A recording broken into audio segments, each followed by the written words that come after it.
This now brings us to our final guest of the lunch program, and I'm really excited to bring him out. We're going to have Roger Love take the stage. Roger is one of the world's leading vocal coaches who has worked with some of the greatest talent in music, acting, and speaking. It's people like Gwen Stefani, John Mayer, Reese Witherspoon, Bradley Cooper, Joaquin Phoenix, so many people. His resume is extremely impressive. He has vocally produced over 100 million CD sales worldwide and written 4 top-selling books, so we're really thrilled to have him here. And before he comes out, we have a quick video to give you a little background, and then we will welcome Roger to the stage, so please enjoy the video.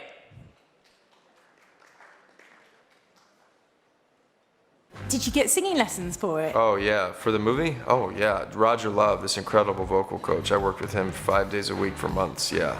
Oh, absolutely. When the biggest stars in the world need to find their true voice, they turn to one expert. And no other voice coach in history has been more commercially successful than Roger Love. For this, they've got me some lessons with a very lovely man called Roger Love. Roger trains one-on-one with the music and film industry's top artists and celebrities. He's Hollywood's go-to guy. I will be going to vocal exercises, vocal warming up with my coach. He's amazing. Still say the words. I was looking in the mirror, trying to find the way you know. Trying to find. I was looking in the mirror, trying to find. Roger has personally trained superstars like Gwen Stefani, Nick Jonas, John Mayer, Eminem, Demi Lovato, and Maroon 5.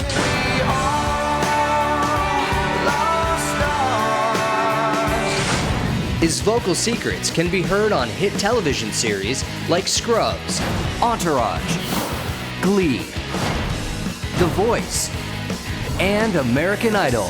Don't play with me, 'cause you're playing with fire.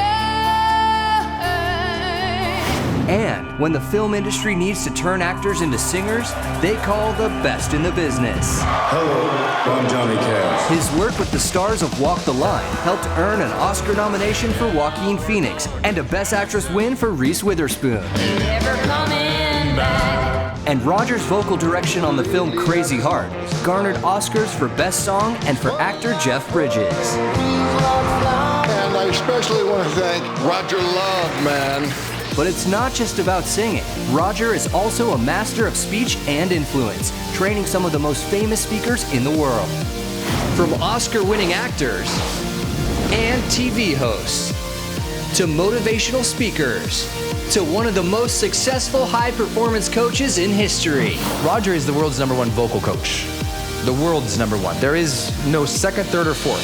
He's the guy. Roger continues to bring his expert vocal techniques and voice coaching to the business world, training top corporate executives and entrepreneurs. He can make anyone's voice better, having vocally produced 100 million CD sales worldwide, written 3 top-selling books, and appeared as a regular in 4 major network shows. He is the industry's most celebrated voice coach. I'm working to change the world for the better, one voice at a time. Roger Love, the world's #1 vocal coach.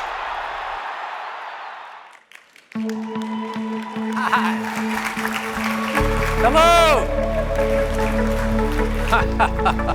Fantastic. Hello, everyone. Thank you so much to ASU and to my buddy Michael Moe and the fantastic GSV team for having me. I'm honored to be here. Thanks for sticking around to see it. I have been in the education space for basically my whole life. When I was little, all I wanted to do was sing. It made me happy.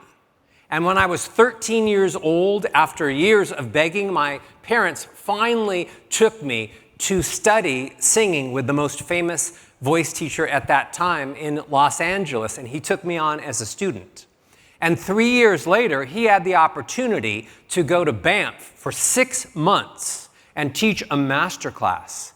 And he came to me and he said, Roger, I'm leaving the country. Could you come over after school on Monday, maybe teach a few lessons? And I said, wow, what an amazing opportunity. Thank you. One major problem I could see at the top of the list, I have no idea how to be a teacher. I'm barely trying to be a good student. He said, don't worry, I'm going to pay you $100 an hour. I said, I will be there on Monday and I'll see if I can get business cards printed. So I showed up on Monday, and my first student was Brian Wilson of the Beach Boys. And then the Jacksons, then Earth, Wind and Fire, then Luther Vandross, because my teacher had everybody from Stevie Wonder to Barbra Streisand. And so here I was, no teaching experience whatsoever, of course freaking out. There's Brian Wilson. So how did I start the first lesson as an educator, as a teacher? I'm 16 years old. Hello, Brian Wilson of the Beach Boys. What problems are you having with your voice? And then I just listened. And then over the next 6 months, wow, what an adventure. 6 months later, when my voice teacher came back, every single one of his students decided that they wanted to stay with me and they didn't want to go back to him. We all found, miraculously, that I had this ability to listen to the way people sounded, and then I could make changes to make it better. And I absolutely loved being a voice coach. Basically, I was just in the job of trying to figure out what sounds should come out of the singers' mouths so that they could influence millions of people. Their goal was to sell more records, sell more t-shirts, sell more seats at their concerts. After 17 years of teaching singers, and by the way, I continued to go to school, finished high school, college, did everything I was going to do. But I basically taught singers for 17 years. At the end of 17 years, speakers started coming to me, like Anthony Robbins and Susie Orman and John Gray, who had just written Men Are From Mars, Women Are From Venus. And at first, when those amazing speakers came to me, I just said, no, I'm a singing coach. Thank you so much. Nice hair, nice outfit. I'm a singing coach, and turned them away. But they kept coming back, and eventually I thought maybe there was something I could teach speakers. That decision to take speakers was one of the greatest decisions I've made in my life, because I eventually came to understand that there really is no difference, hardly any difference, between speaking and singing. Basically, when you take the words out of the equation, you have control over 5 sound variables when you speak or you sing. First one is pitch. How high or low do you speak? Do you talk like this all the time? I was really cute as a kid, and so this worked for me, and now I talk like this. Hey, let's go out to lunch. Let's make a deal. Do I speak low, thinking that, I grew up listening to Lou Rawls, and this is really sexy down here, so I'll just speak down low. Pitch of the voice. Pace. How fast do I speak? How slowly do I speak? When do I speak fast? When do I speak slow? Pace. Pitch, pace, tone. Do I say everything super airy? Because somewhere I learned that air means you care more. Hi, I'm your therapist. Relax, it's not about me, it's about you. That's why I speak so airy. Or do I speak really edgy, like, look, we're gonna make the deal, we're gonna close it today, get out your credit cards, sign on this dotted line. So tone, pitch, pace, tone. Melody, what kind of melody do I speak? By the way, you're speaking with a melody the whole time you are speaking. Just because you don't know what notes it is, doesn't mean there isn't a melody. Pitch, pace, tone, melody, volume. How loud am I? How soft am I? Those are the only variables that you basically have when you're trying to work with a speaker or a singer. I realized that a great speaker should be able to do 3 things. The first thing they should be able to do is they should be able to, in seconds, because that's all the time you get, in seconds, control the perception of the people that hear that person. to showcase the best of them. You want to, when you speak, open up your mouth and have people think nice things about you. The number one fear in America is speaking in public. And by the way, it's number one or number two, all the rest of the world. In Canada, it's fear of heights, and then speaking in public. So what is everyone so afraid of? They're afraid of being judged. It's tough to open up your mouth and have people not like you, have people not agree with you, have people not want to invest in your companies. It's tough. There's a good reason for that. And it's tough to build confidence when you haven't found a voice that allows you to control how other people perceive you. You could be an amazing person, but if those sounds are not making the other people feel that way, of course you're going to be afraid to speak in public. The second thing that you should be able to do is you should be able to move people emotionally. I don't know where you guys have had your last conversations, obviously here, but I can hearken back to a day when I was standing 2 years ago, standing at the dry cleaners, waiting to pick up something, making sure I had my coupon ready, and I'm listening to the two people in front of me speaking, and one person says this, "How's it going?" "Good." "How's your wife?" "Good." "Kids?" "Alive." "Going on vacation?" "Yeah." "Where are you going?" "Hawaii." "Cool." Whatever. No emotion. No emotion. You need to be able to speak in a way that moves people toward feeling things. More about that in a second. The third thing that a great speaker is supposed to be able to do is to control the outcome of the conversation. If you're a great communicator, you should be able to predetermine the way you want the conversation to end. Can't you imagine being the kind of speaker that moves people emotionally, controls the way other people perceive you, and then you achieve the outcome of the conversation, and it's a great outcome not only for you, but the people you're speaking to or the person? Those are three very, very important skill sets. I believe there is a gigantic, huge problem in the way that people are being taught oral communications. We've been teaching basically the same model since Aristotle came up with the notion of rhetoric in 300 BC. And the system hasn't changed that much.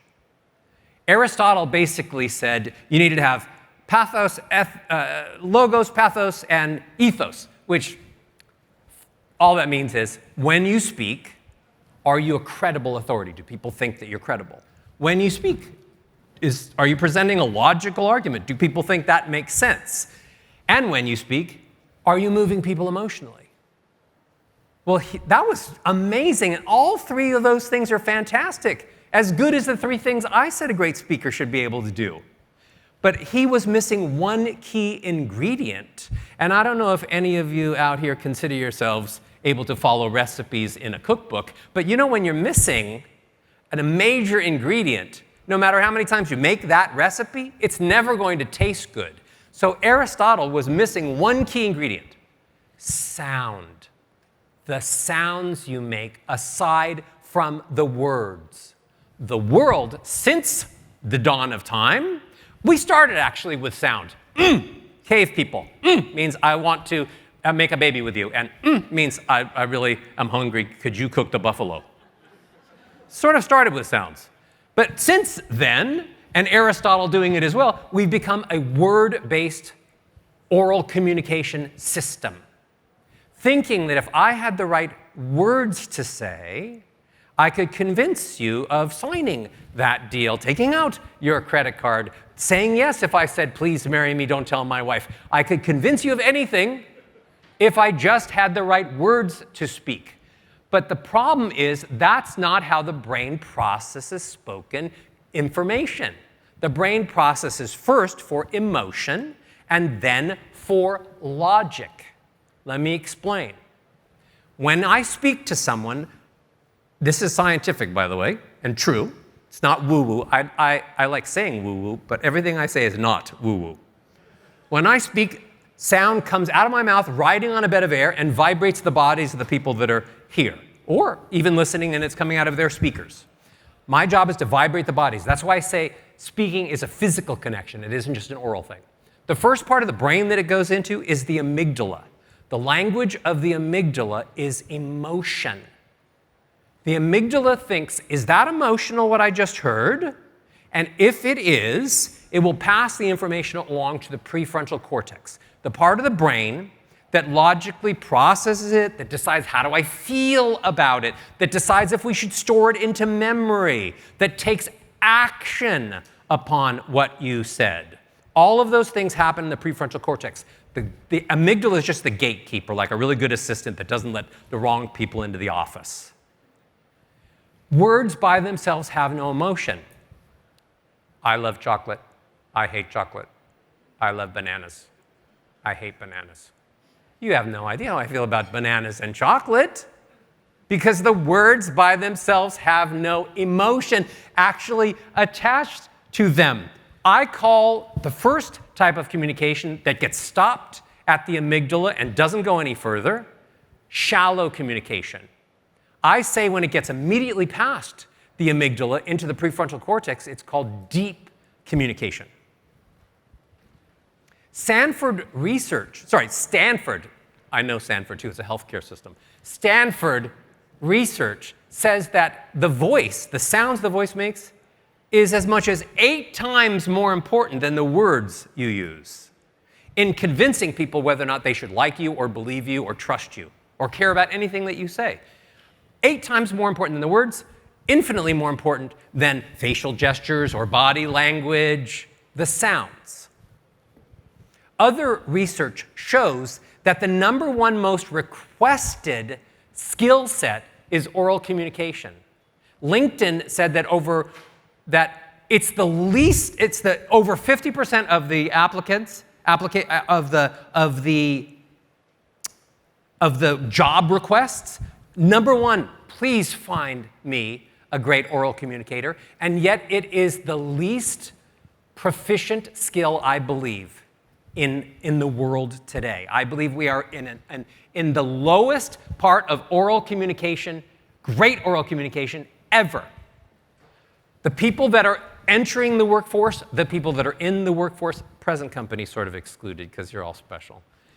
We have become the worst communicators ever when it comes in terms of are we communicating emotionally or are we just using words? So even if you have great words. And by the way, I love words. Words are magnificent. If there weren't words, there'd be no poetry. If there weren't words, there wouldn't be any song lyrics to sing and everything would be, we need song lyrics. Words are great. It's just that it's time to focus on the sounds more. Inc. magazine published an article, the Holmes Report, that said the average cost of poor communications in companies that have 1,000 people or more, they're losing $60 million a year on poor communication because of lost productivity because they're not communicating effectively. The same survey said that if there was one leader in the company that was actually a good communicator, and I'm saying an emotional communicator, if there was one, then 5-year profits, return on investment, were 50% higher. $60 million a year per company of 1,000 size. That's too much money being wasted on poor communication. I sometimes say that the decline really started with the internet because we started emailing and we thought, well, we can run businesses on email. We can date on email. I could basically ask the person to marry me and they don't have to meet me, I guess, until wedding day. Then all of a sudden texting became popular. And then we stopped speaking even more. I'll just text you. What's the emotion that you're doing all this texting? What's the language of emotion and texting? Emojis. I can't just say, this is exactly how I feel, and of course you understand, I love you to death. I have to put a giant heart and a smiley face with glasses to show you how I really feel, because the words did. How could the words do it? They're just words.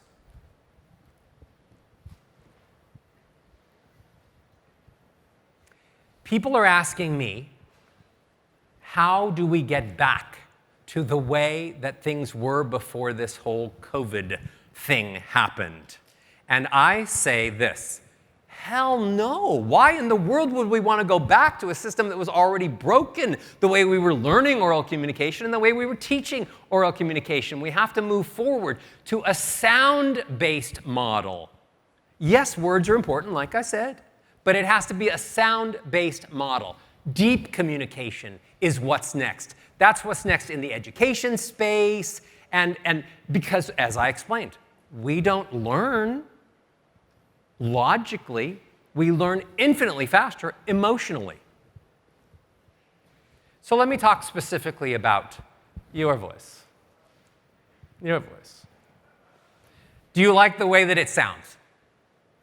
When you hear it back, do you like the way that it sounds? Because most people do not.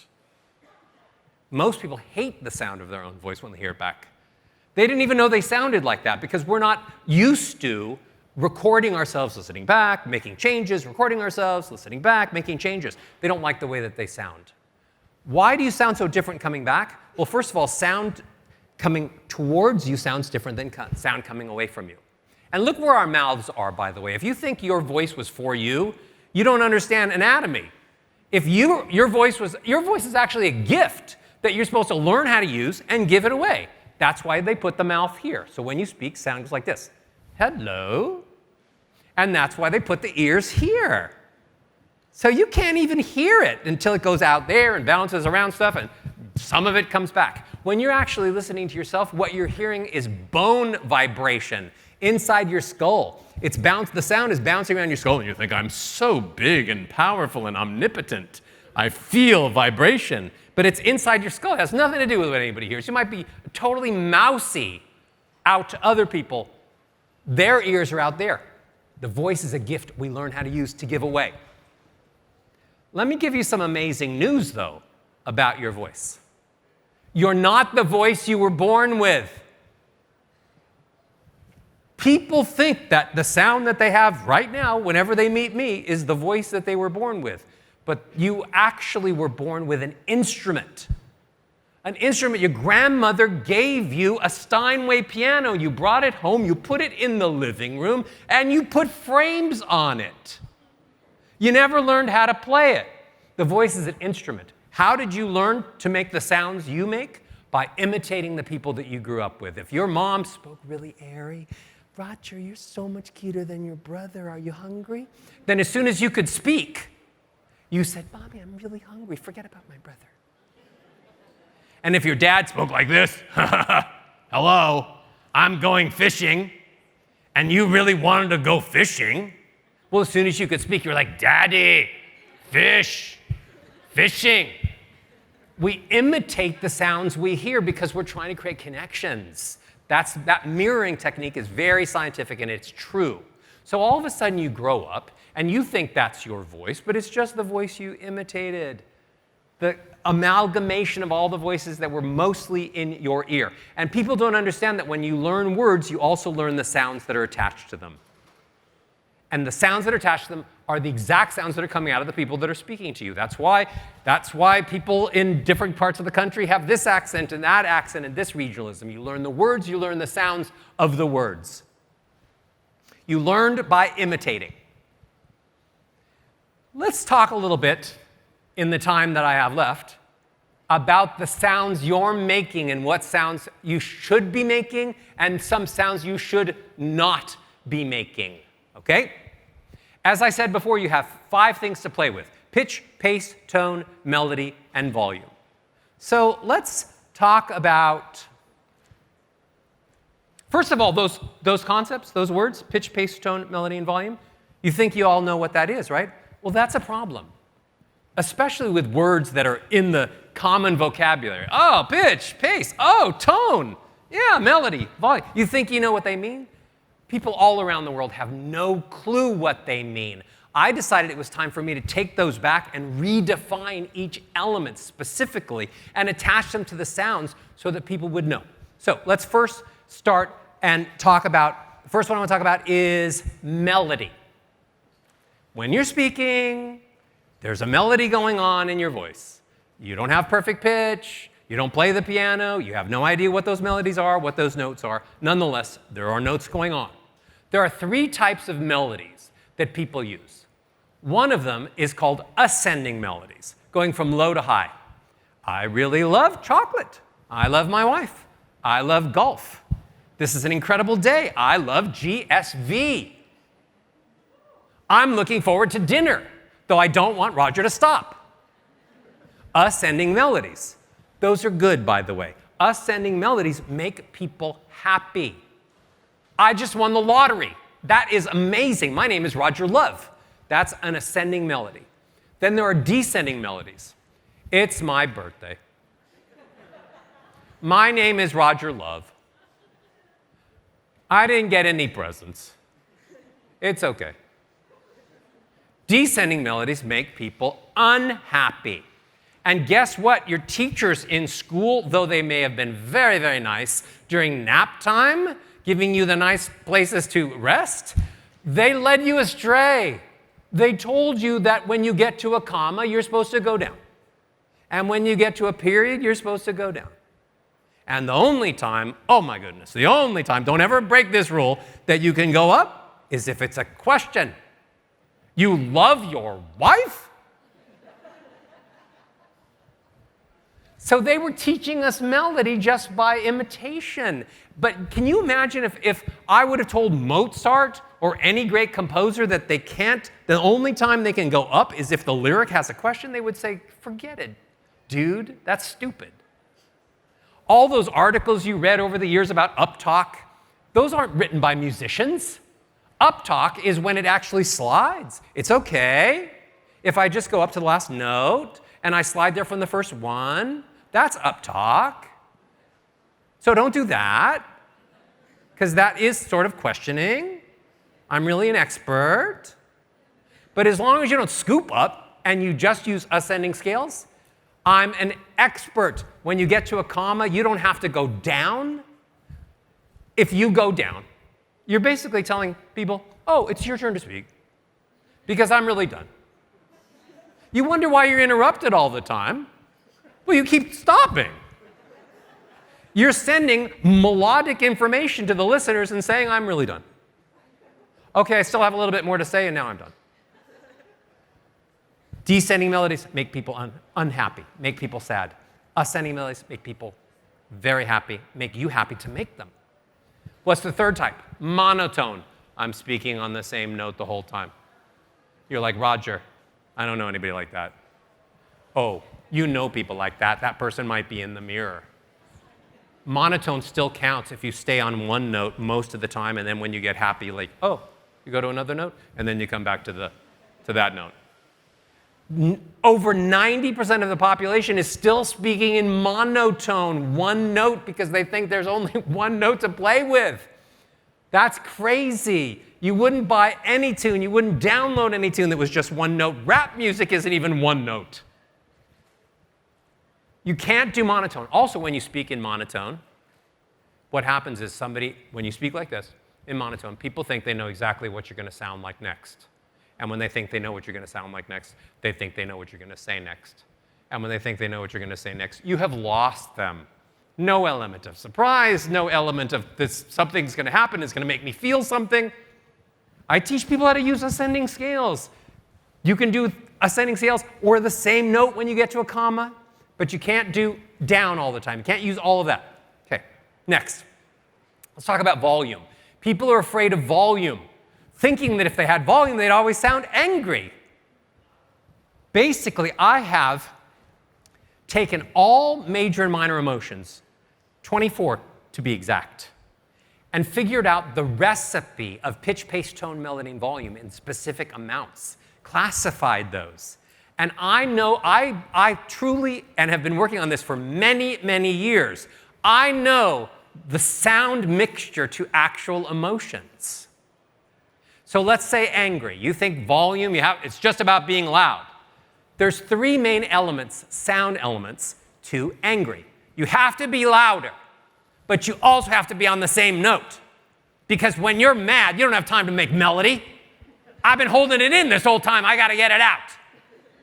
And you gotta speak faster, so you have to make faster pace, you have to have monotone, no melody, and you have to be voluminous.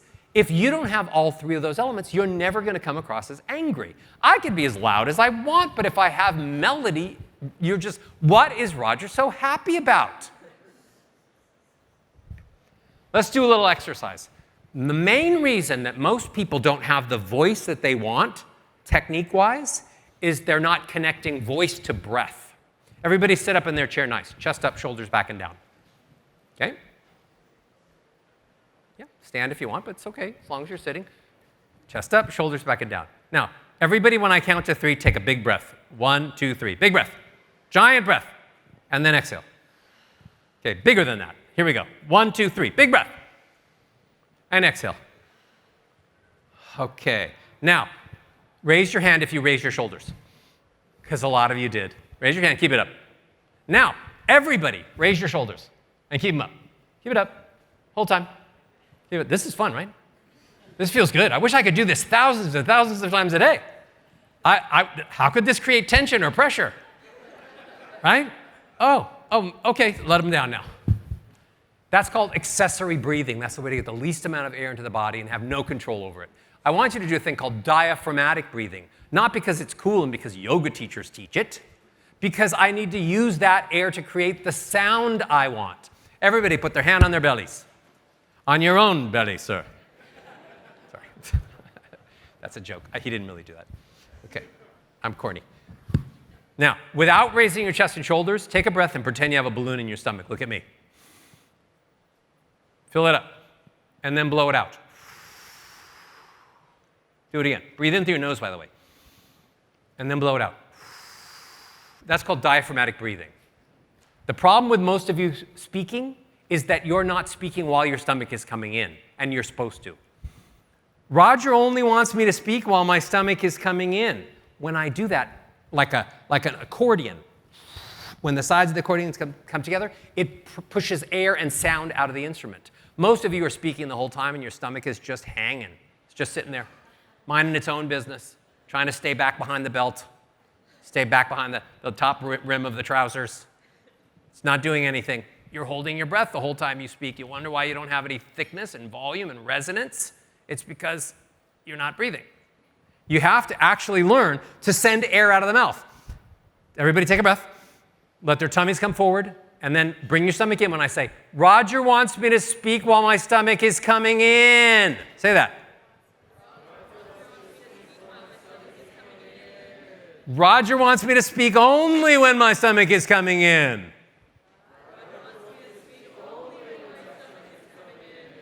Simple. Learn about melody. Learn about volume. Stop trying to sound predictable every time you speak. Only speak when you have your stomach coming in. We entered into the AI space this year with a company called Emotional Cloud that we created. It's because I could see what was happening in the tech world, whereas people were trying to do emotion detection. And they were spending all of this money trying to do emotion detection on what? Words. Words lie. I literally could be bleeding out from an accident and my leg falling off, and if you only see this much of me and I say, today's amazing, I feel great. We lie with our faces. We lie with our words. So facial expression, inaccurate. Words, inaccurate. I could see what was happening with emotion detection. Later on, I watched it, and some of the companies started saying, well, we need to add some sound components, except they didn't understand what I knew about sound. They hadn't already figured out all the exact sound recipes for all of the different emotions. So we entered into that space because I could see that the human race, oral communication level, is at an all-time low, and I couldn't see them teaching machines how to speak as unemotionally as they knew how to speak themselves, because where would we end up? Speaking emotionally is one of the things that makes us human. We end up with humans not speaking emotionally, and then we end up with machines not speaking emotionally. So that's why I entered into that space. So look, I have always been on a very simple mission. I'm trying to save the world. I think you have to aim big. My way, one voice at a time, changing the way that oral communication is taught. It's time that we show people what sounds should be attached to the words to create the emotions and create the influence and create the impressions. We can't just let the words do it because the words have failed so many times. Stealing part of the mission logo from this event, all people should have equal access, and then I changed it, to a future where we speak and share authentic emotions, not just words, where we don't know how people really feel. I am working to save the world. I am on a crusade. I don't want any of you to go down at commas anymore. I don't want any of you to breathe like this anymore. I don't want any of you to be afraid of melody or volume anymore. And today, I came with a little gift because I don't believe in coming empty-handed. I came with a gift that every single person needs who is in this room, and every single person needs who is watching this. The number one reason that people came to me, call it. The number one reason, text, the number one reason that people came to me is because they were losing their voice. They were getting hoarse. They would try to speak for a certain amount of hours or minutes, and they would get hoarse. So what good is a voice if you can't count on it? The human voice is supposed to be able to speak 24 hours a day. In case at night you're having a lovely dream and you're screaming nice things, your voice should still work for you day and night, 24 hours. That's how it was set up. Most people can't. I want to give you my never lose your voice again. You will never have to worry about ever losing your voice. And if you lose your voice, you're going to do what it says on there, and in 5 minutes, 7 minutes tops, your voice is going to be back. I am honored to still be on this stage, and I have reached the end of my time with you today. I hope I have achieved my purpose, which was to say that technology, education, learning, we can't just continue to teach the same word-based systems. We have to help people become confident. We have to help people now more than ever find their voices so that they feel confident, so that they can open up their mouths and express how they truly feel. It's not about only teaching skills. It's about giving people the strength of character to be authentic, and then they use that voice to contribute, and they can then lead teams and cooperate and create great people skills. This is the next level of emotion intelligence. It's sound emotion intelligence. And it's something we need to focus on now if we really want to change the way the world has been speaking for 3,000 years. Thank you so much for listening to my opinions. And I hope you have a beautiful dinner tonight. And I'll see you soon. Okay.